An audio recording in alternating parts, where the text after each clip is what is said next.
ઓમ નમો નારાયણ. હું અરુણાબેન પી ગોસ્વામી સુરતથી તમારું સ્વાગત કરું છું અરુસ કિચનમાં. તો આજે આપણે બનાવશું વટાણા બટેટાના પરોઠા. તો એના હારું આપણે આ 2 બટેટા લીધા છે. તો એક મોટું છે ને એક નાનું છે. એ રીતે આપણે લીધા છે 2 બટેટા. અને આ 1 કપ જેટલા ફોલેલા વટાણા લીધા છે લીલા. અને 2 કપ આપણે લીધો છે ઘઉંનો લોટ છે. નોર્મલ આપણે રોટલીનો લોટ હોય એ જ. 2 લીલા મરચાં લીધા છે, થોડુંક આદું નાખશું અને અડધું લીંબુ અને થોડુંક લસણ આપણે અને લીમડાના પાન અને લીલા ધાણા અને નોર્મલ બેઝિક મસાલા જો હે આપણે જીરું, હિંગ અને હળદર, ધાણા, જીરું, મરચું એ બધું. મીઠું જો હે સ્વાદ પ્રમાણે, તેલ જો હે અને પાણી જો હે. બસ એટલી જ વસ્તુ આપણે જરૂર પડશે. તો પહેલાં આપણે આ વટાણા છે એને આપણે થોડાક પીસી લેવું. તો આને મિક્સર જારમાં લઈ લેવું. આ રીતની નાની જાર હોય એમાં, ચટણીવાળી હોય એ જારમાં એમ. તો એકાયરે બધાય ન આવે તો એને 2 વાર પીસશું. તો એના ભેગું આપણે આ મરચાં પીસી લેવું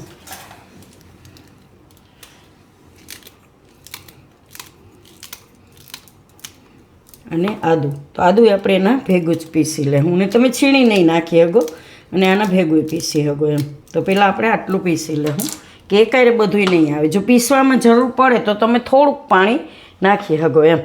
તો આને આપણે પીસી લેવું. તો આને આપણે પીસી લીધું છે આ રીતનું. તો આમાં આપણે પાણી નાખવાની જરૂર નથી પડી. આમનું જ એકદમ પીસાઈ ગયું. તો આ રીતનું પીસવાનું એમ કે આખા દાણા ન ઓળીએ એમ. આ રીતનું. તો આખા રીએ તો આપણે પરોઠા વણવામાં તકલીફ પડે. એટલે આ રીતનું પીસાઈ જવું જોઈએ.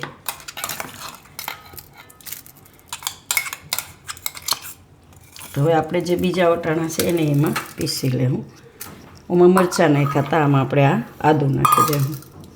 તો આદુની આપણે છાલ કાઢી લીધી છે, એને ટુકડા કરીને પીસી લેવું.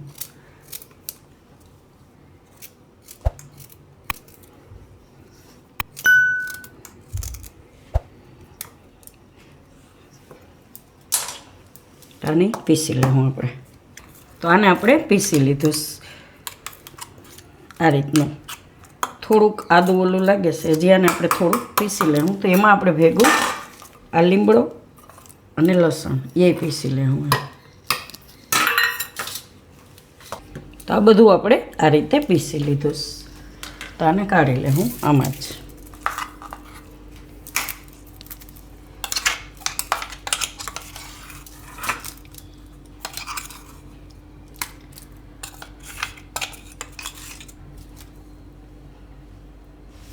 તો હવે આ આપણે તૈયાર થઈ ગયું છે. હવે બટેટા.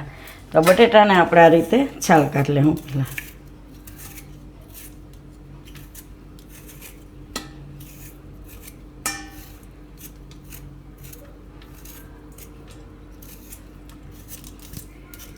આને આપણે છીણવાનું.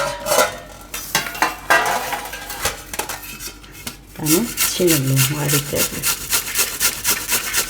2 બટેટા આ રીતે છીણી લેવું. તો બટેટાએ આપણે આ રીતે છીણી લીધા છે. તો હવે આપણે એનો વઘાર કરશું. તો આપણે ગેસ ચાલુ કરશું અને આમાં આપણે થોડુંક તેલ નાખીશું. તો તેલ આપણે બહુ વધારે નથી નાખવાનું, ખાલી આપણે વઘાર પૂરતું જ આ રીતે 2 ચમચી જેટલું છે. તો થોડુંક તેલને ગરમ થવા દેવું. તો તેલ આપણું ગરમ થઈ ગયું છે. એમાં આપણે થોડુંક જીરું નાખીશું આ રીતે આખું. અને થોડીક એમાં હિંગ નાખીશું.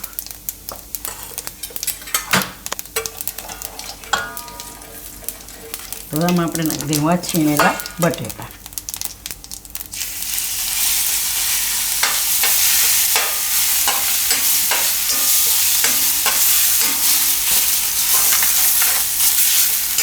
ગેસ નાખી દેવું.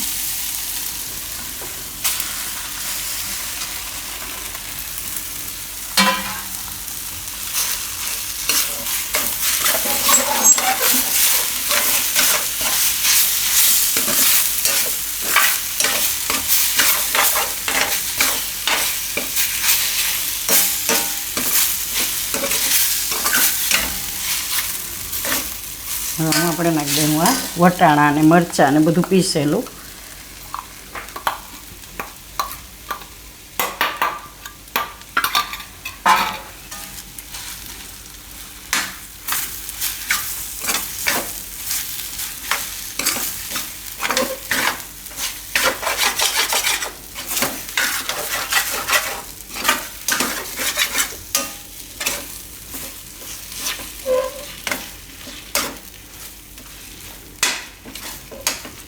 ગેસ ધીમો રાખવાનો એટલે ચોટે નહીં.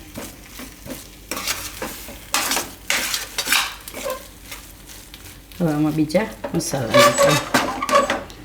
તો મીઠું નાખશું સ્વાદ પ્રમાણે.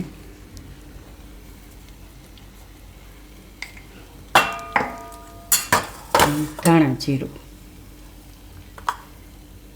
થોડીક હળદર અને થોડુંક લાલ મરચું. લીલા મરચાં નહીં ખાસ એટલે લાલ મરચું ઓછું. આ બધું મિક્સ કરી લઉં આમાં.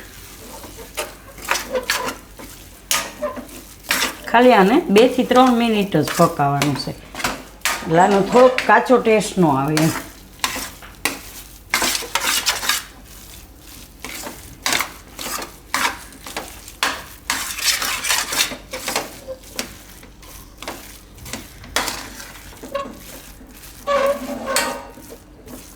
તો તીખાશ તમે તમારા હિસાબે સેટ કરી શકો. તીખું ખાતા હોય એ પ્રમાણે નાખી શકો. મરચાં, લાલ મરચું એ બધું એમ. આ રીતનો મસાલો જોઈએ. હવે થોડાક એમાં લીલા ધાણા નાખી દે.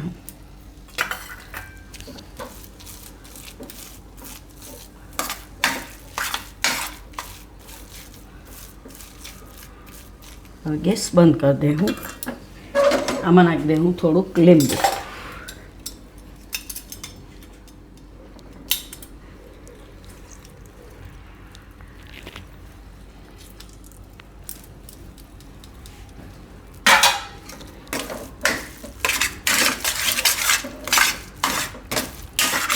બસ આ રીતનું ખાલી થોડીક વાર જ પકાવવાનું. તો આને આપણે હવે બીજા વાસણમાં કાઢી લેવું એટલે ઠંડુ થઈ જાય.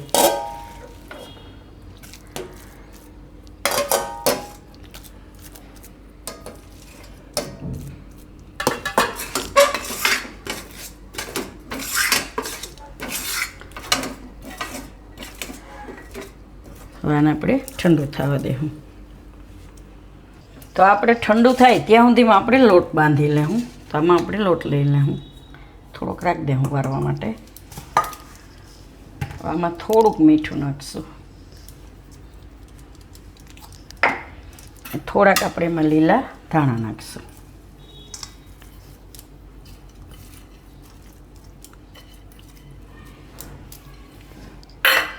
થોડુંક તેલ, 2 ચમચી જેટલું. પેલા આને મિક્સ કરી લેવું.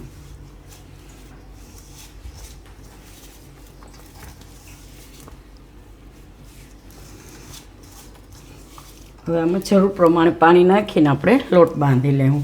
તો લોટ આપણે બહુ કઠણ નથી બાંધવાનો કે વણવામાં ઈઝી થાય. થોડોક મીડિયમ લોટ હોય ને તો બહુ ઢીલોય નહીં ને બહુ કઠણ નહીં.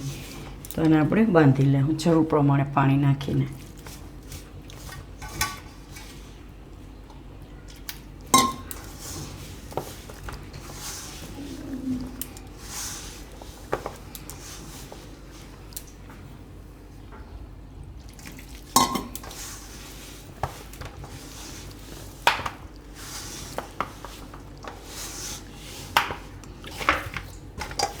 અને આ રીતનો લોટ આપણે બાંધવાનો હોય, બહુ કઠણ નહીં. તો આમાં થોડુંક તેલ લગાવી લેવું આપણે. આને તમે છોકરાઓને ટિફિનમાં બનાવીને દઈ શકો એમ.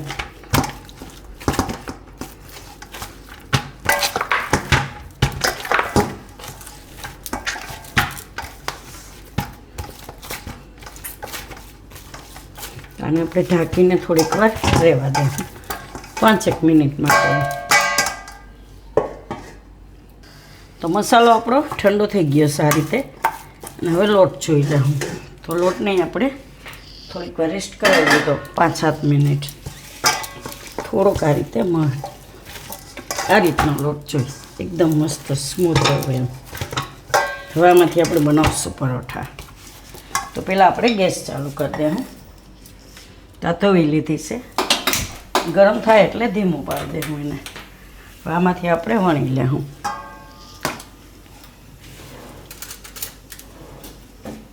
તો એક લુવો લેવું આ રીતનો,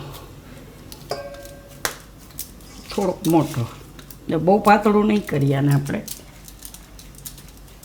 આ રીતે ગોળ કરી અને થોડુંક લોટવાળું કરી લે હું.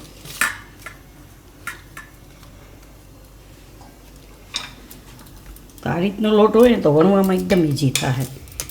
અને આ રીતે થોડીક મોટી રોટલી વણી લે હું આ રીતની.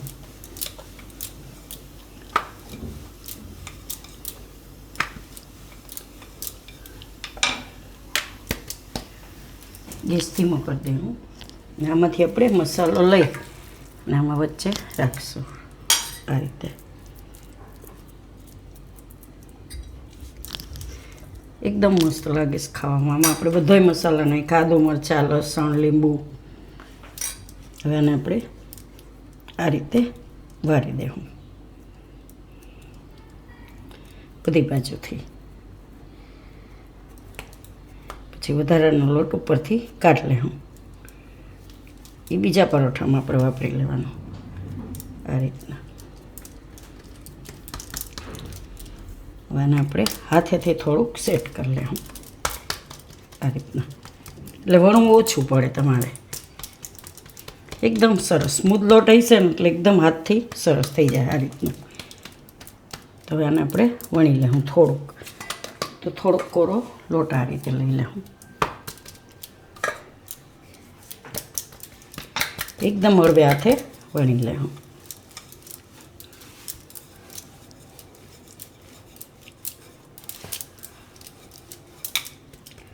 બસ બહુ મોટું નહીં કરીએ આપણે આને, આ રીતનું જ. હવે આને શેકી લેવું આપણે. આમાં થોડુંક તેલ નાખી દેવું.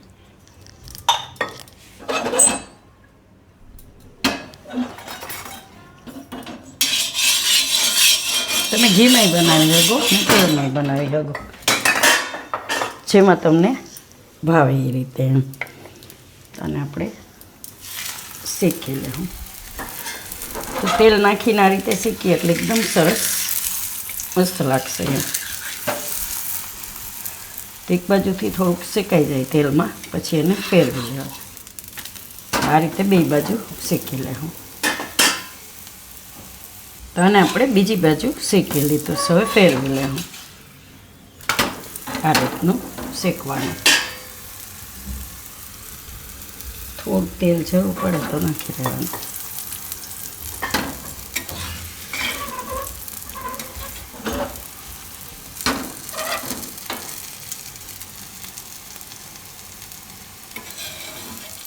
ગેસ બહુ ફૂલ નહીં રાખવાનો, ધીમા ગેસે શેકી લેવાનું. આ રીતનું થાય ને એટલે ખાવાની મજા આવે એમ, કડક થાય. તેલમાં આ રીતે શેકશું ને એટલે ભાવશે છોકરાઓને.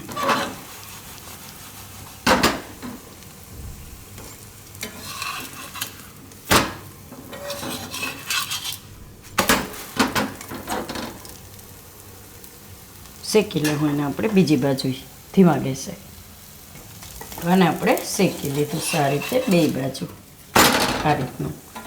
અને કાઢી લેવું આપણે. તો બધાય પરોઠા આ રીતે આપણે બનાવી લેવું.